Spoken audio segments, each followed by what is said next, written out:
بسم اللہ الرحمن الرحیم۔ السلام علیکم۔ زمین کب روتی ہے؟ اللہ پاک نے زمین و آسمان میں بشمول جن و انس کے جو کچھ بھی پیدا کیا ہے، ہر اس چیز کو قوت سماعت اور قوت گویائی عطا فرمائی ہے۔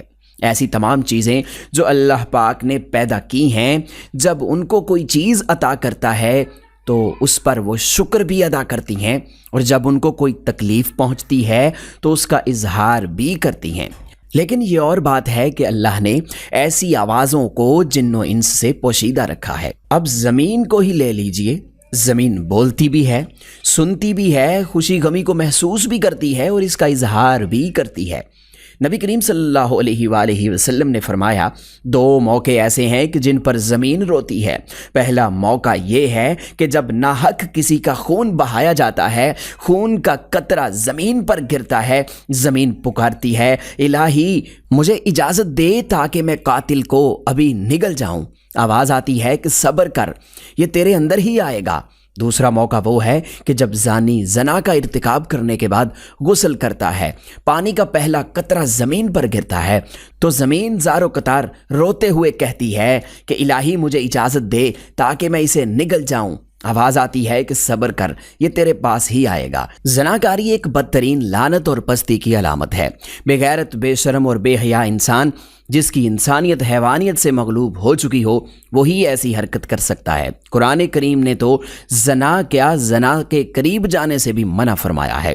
حضرت ابو ہریرہ رضی اللہ تعالیٰ عنہ سے روایت ہے کہ حضور صلی اللہ علیہ وآلہ وسلم نے ارشاد فرمایا کہ جو عورت کسی قوم میں اس کو داخل کر دے جو اس قوم سے نہ ہو، یعنی زنا کروایا اور اس سے اولاد ہوئی، تو اسے اللہ عز و جل کی رحمت کا حصہ نہیں ملے گا اور اللہ تعالیٰ اسے جنت میں داخل نہ ہونے دے گا۔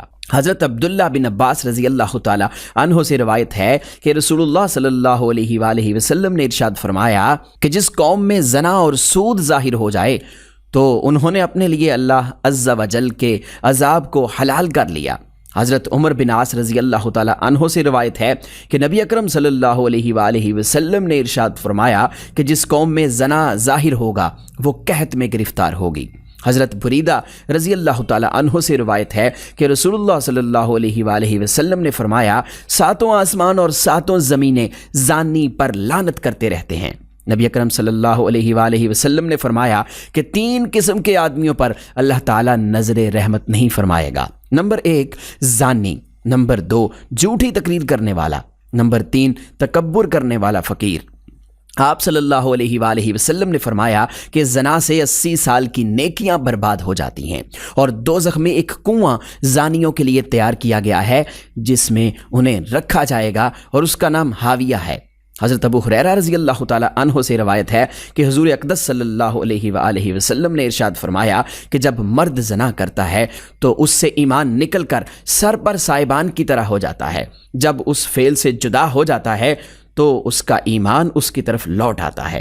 حضرت میمونہ رضی اللہ تعالیٰ عنہما سے روایت ہے کہ رسول اللہ صلی اللہ علیہ وآلہ وسلم نے ارشاد فرمایا کہ میری امت اس وقت تک بھلائی پر رہے گی جب تک ان میں زنا سے پیدا ہونے والے بچے عام نہ ہو جائیں گے، اور جب ان میں زنا سے پیدا ہونے والے بچے عام ہو جائیں گے تو اللہ تعالیٰ انہیں عذاب میں مبتلا فرما دے گا۔ حضرت ابو ہریرہ رضی اللہ تعالیٰ عنہ سے روایت ہے کہ رسول کریم صلی اللہ علیہ وآلہ وسلم نے فرمایا، ابن آدم پر جو اس کے زنا کا حصہ لکھا ہوا ہے وہ اس کو ملے گا، پس آنکھوں کا زنا غیر محرم عورتوں کو دیکھنا ہے، اور کانوں کا زنا فحش بات سننا ہے، اور زبان کا زنا غیر مناسب بات کرنا ہے، اور ہاتھوں کا زنا غیر محرم کو پکڑنا ہے، اور پیروں کا زنا غیر محرم کے لیے چلنا ہے۔ دل زنا کی خواہش کرتا ہے اور شرمگاہ اس کی تصدیق کرتی ہے۔ حضرت عبداللہ بن مسعود رضی اللہ تعالیٰ عنہ سے روایت ہے، ایک شخص نے عرض کیا، اے اللہ کے رسول صلی اللہ علیہ وآلہ وسلم، اللہ تعالیٰ کے نزدیک سب سے بڑا گناہ کون سا ہے؟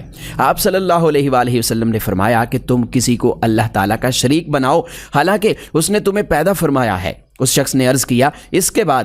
آپ صلی اللہ علیہ وآلہ وسلم نے فرمایا کہ تم اپنی اولاد کو قتل کرو اس لیے کہ وہ تمہارے ساتھ کھانا کھائے گی۔ اس شخص نے عرض کیا، اس کے بعد؟